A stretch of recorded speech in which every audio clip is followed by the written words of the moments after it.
NF railway ফালৰ পৰা ওলোৱা ৫,৬৪৭টা পদৰ কাৰণে যদি আপুনি অনলাইন যোগে এপ্লাই কৰিম বুলি ভাবিছে তো কেনেকৈ এপ্লাই কৰিব পাৰিব তাৰ বিষয়ে আজি এই ভিডিঅ'ত মই আপোনালোকক দেখুৱাম। তো বন্ধু-বান্ধৱীসকল স্বাগতম জনাইছোঁ আপোনালোক সকলোকে SK জ্ঞান আসামৰ নতুন এটা ভিডিঅ'লৈ। NF ৰেলৱে ফালৰ পৰা ওলোৱা ৫,৬৪৭টা পদৰ কাৰণে আপুনি এপ্লাই কৰিবলৈ প্ৰথম ৰেলৱেৰ যোনটো অফিচিয়েল ৱেবছাইট আছে আপোনালোকে সেই ৱেবছাইটটোলৈ আহিব লাগিব আৰু সেই ৱেবছাইটটোত অহাৰ পিছত আপোনালোকৰ সন্মুখত এনেদৰে আহিব। তো ইয়াত অলপ তললৈ চালে দেখিব এটা অপশ্যন আছে হাউ টু এপ্লাই। তো আপোনালোকে কি কৰিব, হাউ টু এপ্লাইৰ যোনটো অপশ্যন আছে আপোনালোকে তাত ক্লিক কৰিব আৰু তাত ক্লিক কৰাৰ লগে লগে প্ৰথম আপোনালোকে ইয়াৰ যোনটো ৰেজিষ্টাৰ হয় ৰেজিষ্টাৰটো কৰি ল'ব লাগিব আৰু ৰেজিষ্টাৰ কৰি আপোনালোকে লগ ইন কৰি এপ্লাই কৰিব পাৰিব। তো ৰেজিষ্টাৰ কৰিবলৈ আপোনালোকে ৰেজিষ্টাৰ ইউৰ চেল্ফৰ যোনটো অপশ্যন আছে ইয়াত ক্লিক কৰিব আৰু ইয়াত ক্লিক কৰাৰ লগে লগে পিছৰ পেজটো আপোনালোকৰ সন্মুখত এনেদৰে আহি যাব। তো ইয়াত যোনটো ৰেজিষ্টাৰ ইউৰ চেল্ফৰ অপশ্যন আছে আপোনালোকে ইয়াত ক্লিক কৰিব আৰু ইয়াত ক্লিক কৰাৰ লগে লগে প্ৰথম আপোনালোকে ইয়াত দিব লাগিব নেশ্যনেলিটিটো ইণ্ডিয়ান দিব, তাৰপিছত ফুল নেমটো দিব, তাৰপিছত ৰিটাইপ ফুল নেমত আকৌ ফুল নেমটো দিব লাগিব। Have you change your name, আপোনাৰ নামটো চেঞ্জ কৰিছিলে নেকি সুধিছে, যদি নাই কৰা আপোনালোকে নোট দিব আৰু যদি চেঞ্জ কৰিছে য়েছত ক্লিক কৰিব। তাৰপিছত আপোনাৰ যোনটো ডেট অফ বাৰ্থ হয় সেইটো দিব, ডেট অফ বাৰ্থটো আপোনালোকে আকৌ ৰিটাইপ ডেট অফ বাৰ্থত আকৌ দিব লাগিব। তাৰপিছত জেণ্ডাৰটো দিব, তাৰপিছত আপোনাৰ দেউতাৰ নামটো, তাৰপিছত আপোনাৰ মাৰ নামটো, এই সকলোবিলাক আপোনালোকে ইয়াত দুবাৰ দিব লাগিব। তাৰপিছত এই সকলোবোৰ দি হোৱাৰ পিছত তলত এটা আছে আপোনালোকৰ ইমেইল এড্ৰেছ। তো ইমেইল এড্ৰেছত আপোনাৰ যোনটো ইমেইল হয় ইমেইলটো দি জেনেৰেট ইমেইল OTPত ক্লিক কৰিব আৰু জেনেৰেট ইমেইল OTPত ক্লিক কৰাৰ লগে লগে আপোনাৰ যোনটো ইমেইল দিছিলে তাত এটা OTP যাব আৰু সেই OTPটো দিয়াৰ লগে লগে আপোনাৰ ইয়াৰ যোনটো ইমেইল দিছে সেই ইমেইলটো ইয়াত ভেৰিফাই হৈ যাব। আৰু ছেকেণ্ড তেনেকৈ মোবাইল নাম্বাৰ ক্ষেত্ৰতো একে, আপুনি ইয়াত যেতিয়া মোবাইল নাম্বাৰটো দি জেনেৰেট মোবাইল OTPত ক্লিক কৰিব আপোনাৰ মোবাইল নাম্বাৰটোত এটা OTP যাব আৰু সেই OTPটো দিয়াৰ লগে লগে আপোনাৰ মোবাইল নাম্বাৰটো ইয়াত লিংক হৈ যাব। তাৰপিছত তলত এটা অপশ্যন আছে ক্ৰিয়েট ইউৰ পাছপৰ্ট। ক্ৰিয়েট ইউৰ পাছপৰ্টত আপোনাৰ যোনটো আপোনালোকে এতিয়া NF ৰেলৱেৰ কাৰণে এপ্লাই কৰিছে ইয়াত এটা পাছপৰ্ট দিব লাগিব। তো পাছপৰ্টটো আপোনালোকে ইয়াত দি ল'ব, তাৰপৰা কনফাৰ্ম পাছপৰ্টটো আপোনালোকে একেটা পাছপৰ্টটো দিব। তাৰপিছত তলত যোনটো কেপচাৰ দিছে সেই কেপচাৰটো দি প্ৰিভিউ এণ্ড ৰেজিষ্টাৰ ইউৰ চেল্ফত ক্লিক কৰিব আৰু যেতিয়াই আপোনালোকে প্ৰিভিউ এণ্ড ৰেজিষ্টাৰ ইউৰ চেল্ফত ক্লিক কৰিব পিছৰ পেজটো আপোনালোকৰ সন্মুখত এনেদৰে আহি যাব। ইয়াত এটা তলত I have recheck the above details and found them to be correct বুলি যোনটো অপশ্যন আছে ইয়াত আপোনালোকে টিক কৰি ৰেজিষ্টাৰ ইউৰ চেল্ফত ক্লিক কৰিব আৰু ৰেজিষ্টাৰ ইউৰ চেল্ফত যেতিয়াই আপুনি ক্লিক কৰি দিব আপোনালোকৰ NF ৰেলৱেৰ যোনটো ৰেজিষ্টাৰ হয় সেই ৰেজিষ্টাৰটো ইয়াত সম্পূৰ্ণ হৈ যাব। তাৰপিছত আপুনি ইয়াত যোনটো প্ৰচিড আছে প্ৰচিডত ক্লিক কৰিব আৰু প্ৰচিডত ক্লিক কৰাৰ লগে লগে আপোনাৰ ৰেজিষ্টাৰটো ইয়াত সম্পূৰ্ণ হৈ যাব। তাৰপিছত ৰেজিষ্টাৰটো যেতিয়াই সম্পূৰ্ণ হৈ যায় তাৰপিছত আপোনালোকে ইয়াত লগ ইন কৰি এপ্লাই কৰিব পাৰিব। তো ৰেজিষ্টাৰ কৰোঁতে আপোনালোকে যোনটো মোবাইল নাম্বাৰ বা ইমেইল ID দিছিলে সেই মোবাইল নাম্বাৰটো ইয়াত দি তলত যোনটো পাছপৰ্ট দিছিলে সেই পাছপৰ্টটো দি ইয়াত কেপচাৰটো দি লগ ইনত ক্লিক কৰিব আৰু লগ ইনত ক্লিক কৰাৰ লগে লগে আপোনালোকৰ সন্মুখত এনেদৰে আহি যাব।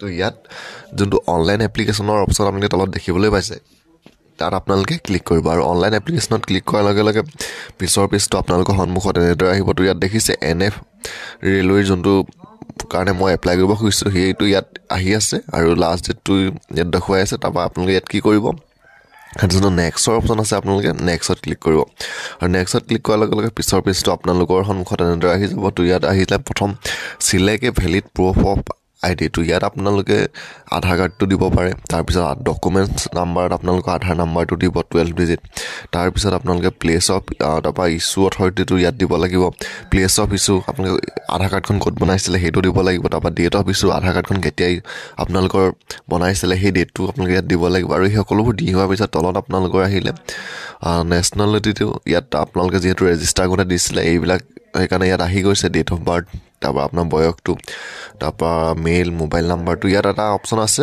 মেৰিটেল ষ্টেটাছ, আপোনালোকে ইয়াত যদি মেৰিট হয় মেৰিট দিব, নহ'লে আনমেৰিট হ'লে আনমেৰিট দিব। তাৰপৰা ৰিলিজনটো আপোনালোকে ইয়াত দিব লাগিব আৰু তাৰপিছত আপোনালোকৰ পাৰ্মানেণ্ট ভিজিবল মাৰ্কিফিকেশ্যন যদি কিবা আছে তেতিয়া দিব, যদি নাই ইয়াত ন' মাৰ্ক বুলি দি দিব। তাৰপিছত কমিউনিটিটো আপোনালোকৰ কি হয় জেনেৰেল নে OBC SC ST আপোনালোকৰ যোনটোৱেই হয় সেইটো ইয়াত দিব। তাৰপিছত তলত আপোনালোকে আহিলে ষ্টেটটো আপোনালোকৰ দিব, ডিষ্ট্ৰিক্টটো দিব, তাৰপিছত এড্ৰেছত আপোনাৰ গাঁওখনৰ নাম, তাৰপিছত ডাকঘৰ পিন এই সকলোবিলাক দিব, তাৰপিছত ভিলেজত আপোনাৰ গাঁওখনৰ নাম পিন ক'ডটো আকৌ ইয়াত দিব লাগিব। তাৰপৰা যদি আপোনালোকৰ প্ৰেজেণ্ট আৰু পাৰ্মানেণ্ট এড্ৰেছ একেই হয় তেতিয়া ইয়াত যোনটো টিক মাৰ্ক আছে টিকটোত ক্লিক কৰি নেক্সট ক্লিক কৰিব। নেক্সট ক্লিক কৰাৰ আগতে আপোনালোকে ছেভ কৰি ল'ব এপ্লিকেশ্যনখন। ছেভ কৰি ল'লে আপোনালোকৰ যদি অনলাইন এপ্লাই কৰাৰ পিছত যদি কাট খাই যায় কিবা কাৰণত তেতিয়া আপোনালোকৰ এইখিনি ফিল আপ কৰিবলগীয়া নহয়, আগৰ পৰাই ফিল আপ কৰা থাকিব। তো আপোনালোকে ছেভ কৰি নেক্সট ক্লিক কৰিব।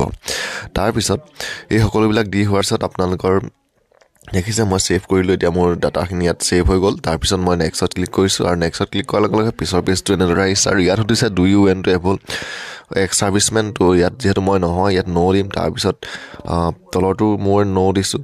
তাৰপিছত are you an EBC certificate holder যদি আছে আপোনালোকে য়েছ দিব, মোৰ যিহেতু নাই মই সেইকাৰণে ন' দি নেক্সট ক্লিক কৰিছোঁ। তাৰপিছত ইয়াত আহিলে এডুকেশ্যন কোৱালিফিকেশ্যনটো ইয়াত প্ৰথম দিব লাগিব আপোনালোকে মেট্ৰিকৰ আপোনালোকে কোনখন ষ্টেটৰ পৰা পাছ কৰা বৰ্ডখন দিব লাগিব আৰু কোন চনত পাছ কৰিছিলে। তাৰপিছত মেট্ৰিকত আপোনালোকৰ পাৰ্চেণ্টেজটো কিমান আছিলে এই সকলোবিলাক দি আপোনালোকে এডত ক্লিক কৰিব।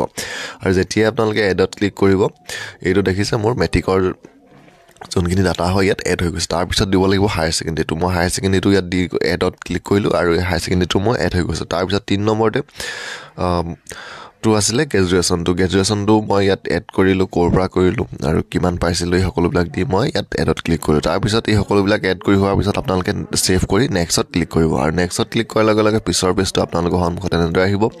ইয়াত আপোনালোকে ডকুমেণ্টছ আপলোড কৰিব লাগিব, আধাৰ কাৰ্ড, তাৰপিছত মেট্ৰিকৰ চাৰ্টিফিকেটখন এজ প্ৰুফৰ কাৰণে, তাৰপৰা মেট্ৰিকৰ মাৰ্কশ্বিটখন দিব লাগিব, তাৰপিছত ITI যোনখন পাছ চাৰ্টিফিকেট হয় সেই পাছ চাৰ্টিফিকেটখন দিব লাগিব। তাৰপিছত মই 12ৰ জেগাত ITI দিছিলোঁ সেইকাৰণে ITI বিচাৰিছে, আপোনালোকে 12 দিলে 12ৰ দিব লাগিব। তাৰপিছত ITI যোনখন মাৰ্কশ্বিট হয় সেই মাৰ্কশ্বিটখন ইয়াত বিচাৰিছে। তো মই এই সকলোবিলাক ইয়াত আপলোড কৰি লৈছোঁ। তাৰপিছত তলত আহিলে ফটো আৰু ফটোখন আপোনালোকৰ ধৰি দিছে 30ৰ পৰা 70 KB ভিতৰত হ'ব লাগিব আৰু ছিগনেচাৰটো ধৰি দিছে আপোনালোকৰ 20ৰ পৰা 50 KB।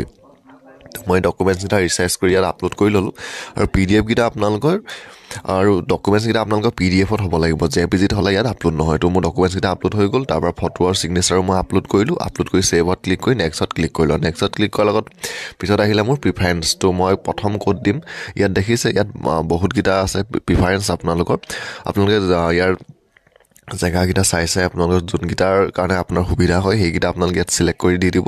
আকৌ মোৰ প্ৰিফাৰেঞ্চটো চিলেক্ট কৰা হৈ গ'ল। তাৰপিছত ইয়াত যোনটো আই হেভ বুলি এটা আপোনালোকে টিক মাৰ্ক দিয়াৰ অপশ্যন আছে, আপোনালোকে ইয়াত টিক কৰি আপোনালোকে তলত ক'ৰ পৰা এপ্লাই কৰিছে প্লেচটো দিব। তাৰপিছত ছেভত ক্লিক কৰিব আৰু প্ৰিভিউ এপ্লিকেশ্যনৰ যোনটো অপশ্যন আছে তাত ক্লিক কৰিব। তাৰপিছত মোৰ এনেদৰে আহিছে, মই গোটেইকেইটা ইয়াত যিহেতু প্ৰিফাৰেঞ্চ দিয়া নাই, মই কেইটামানহে দিছোঁ সেইকাৰণে ইয়াত আৰু এড কৰিম বুলি সুধিছে। যদি আপোনালোকে গোটেইকেইটা দিয়ে তেতিয়া এইটো নাহে, মই ইয়াত ন' কৰিছোঁ আৰু ন' কৰিলোঁ। তাৰপিছত ন' কৰাৰ লগে লগে মোৰ পিছৰ পেজটো এনেদৰে আহি গৈছে। তো ইয়াত মই কোনকেইটাত দিলোঁ 16টাত যিহেতু দিছোঁ এই সকলোবিলাক ইয়াত এনেদৰে আহি গৈছে। তাৰপিছত ইয়াত আকৌ ছাবমিট বুলি আহিছে আৰু যদি আপোনালোকে ইয়াত মডিফাই কৰে, যদি কিবা আপোনালোকৰ ভুল থাকে তেতিয়া আপোনালোকে যদি আকৌ এডিট কৰিব বিচাৰে তেতিয়া ইয়াত আকৌ 50 টকা দিব লাগিব।